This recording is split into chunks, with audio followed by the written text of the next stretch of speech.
Magandang araw mga kaibigan. Bigyan natin ng reaction, opinion itong post, GMA News. Update. Lumalabas sa chest x-ray ni Senator Rodante Marcoleta na meron siyang pneumonia maliban pa sa hypertension ayon sa PNP General Hospital.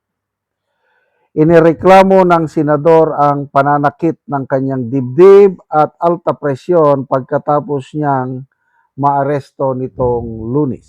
Sa ngayon, hindi pa rin siya fit or maaring ibiyahe at posibleng abutin hanggang bukas bago makumpleto ang ilan pang pagsusuri. Okay, so ano ba yung pneumonia?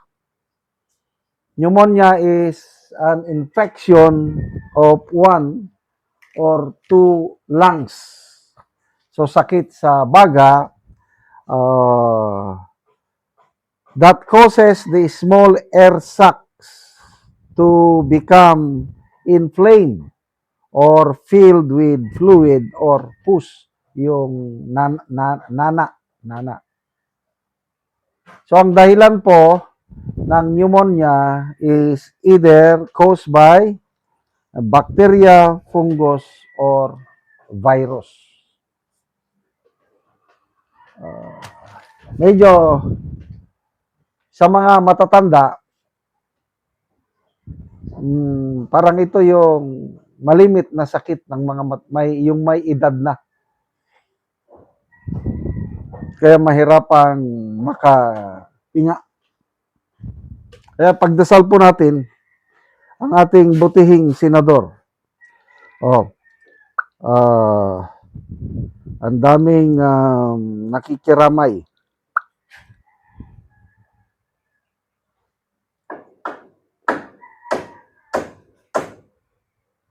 Basa tayo sa mga comments. Talagang nagkakasakit ka kapag nakukulong, kailangan pa bang i-memorize yan? Yes. Yung iba't iba ng kasi yan, emotional. I hope makayanan niya ito mas mabuti pa,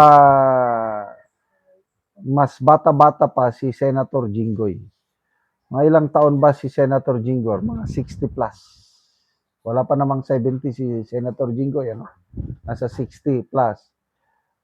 Kaya okay naman. Balita, wala namang balita kay Senator Jinggoy na, no? So, undergoing pa siya ng mga testings, at ito, nakakalungkot itong pangyayari ito. Dapat sana, nakasuot siya ngayon ng Senator Judge na robe. Dapat sana, nandun siya nakikipagbalitaktakan sa day 3 ng impeachment trial ni P.P. Sara. Kaya lang ito ngayon, timing, Lunes, nung Lunes magsisimula na ang impeachment trial, ayun, yun din ang paglabas ng warrant of arrest si Senator Marcoleta. Was it a coincidence o talagang sinadya? Grabe, ano? But anyway, hindi po natutulog ang Diyos. That's for sure. Nakikita niya, God is a God of justice. Ayaw niya itong nangyayari ngayon na selective justice. So, kailangan ngayon dasal.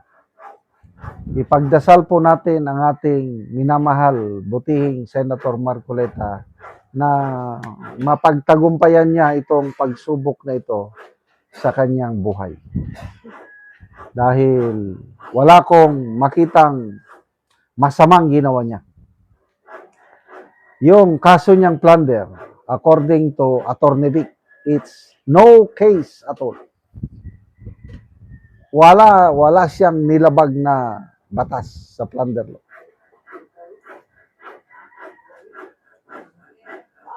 So bakit siya ngayon nakakulong? Ayan, ang matinding tanong. So kailangan niyang magdusa sa loob ng kulungan? Okay na lang sana kung makapagpiyansa para malaya pa rin. Kailang, very well, 72 years old. Ikukulong pa. Ang tanging kasalanan lang niya is yung pagiging makulit, pagiging porsigido para maimbestigahan ang malalang korupsyon sa ating bansa. At dahil ito, sabi nga niya, haharapin ko itong kasong ito. At ito na, hinaharap niya. Kailangan. Hindi na kaya ng kanyang katawan. Pneumonia. Mahirap paghinga. So, -1, isang marunong sanang abogado na mag-cross-examine sa mga witnesses. So, ongoing na po ang day 3 sa impeachment trial ni VP Sara. Cross-examination ngayon, yung sinasabi nila na expert witnesses. Expert witness. Yung nag-authenticate ko no sa video na napanood naman nating lahat, yung video ni VP Sara. Ang kaibahan ngayon is noong kahapon, nung i-present siya, bawal ang leading questions. Ngayon, dahil cross-examination, ang kaibahan, paliwanag ni Senator Pia, pwede ang leading questions. Yan ang kaibahan. Kaya, sa mga nabasa kong post, marami ang bumibilib kay Attorney Narbasa. Maganda daw yung kanyang pag-cross-examine doon sa expert witness ng prosecution. So, good luck po sa ating defense cross-examination. Salamat mga kaibigan sa inyong pagsubaybay sa channel nito. Nakakatulong kayo ng malaki sa tribong Kalandig ng Bukidnon dahil ang sweldo natin sa channel na ito is pantulong po sa tribo.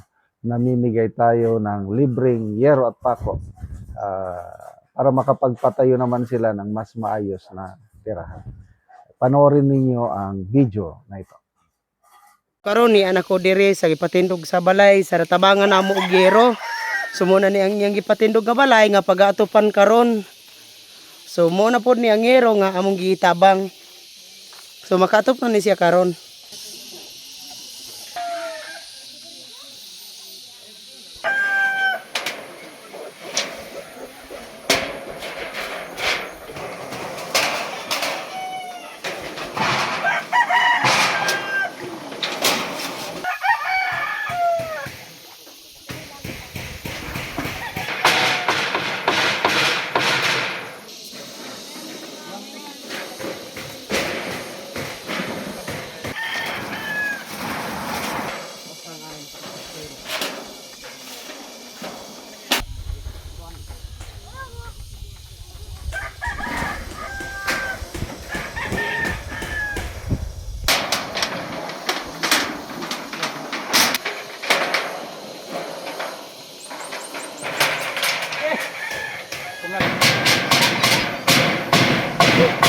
Og karon nakatop na gyud ang gitabangan sa yero. Makita gyud nato nga nindot na gyud nga tan-awon. Sa nagtabang sa mountain.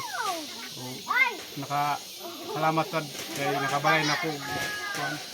Unang-una salamat jud sa Ginoo kay natabangan ko sin. Kadugayon sa pagpuyo na ko sa akong papa, nakabalay na dito. So nakigpuyo lang kasi imong papa. Puyo lang ko sa akong papa. So karon pagid ka nakabalay. So, karon pa sad ko nakabalay. So pila ka tuig nga nakigpuyo lang ka sa imong ginikanan? Unom ka tuig. So naa na kay anak karon. Naanak. Pila ka buok imong anak? Duha. So duha. So bago pagid ka nakabalay. Wala pa ang tabang dito kabalay kay ang akong kwarta kuto bragid sa kaon. Salamat tayo kung makain tabang sa amo. So salamat pud kaayo.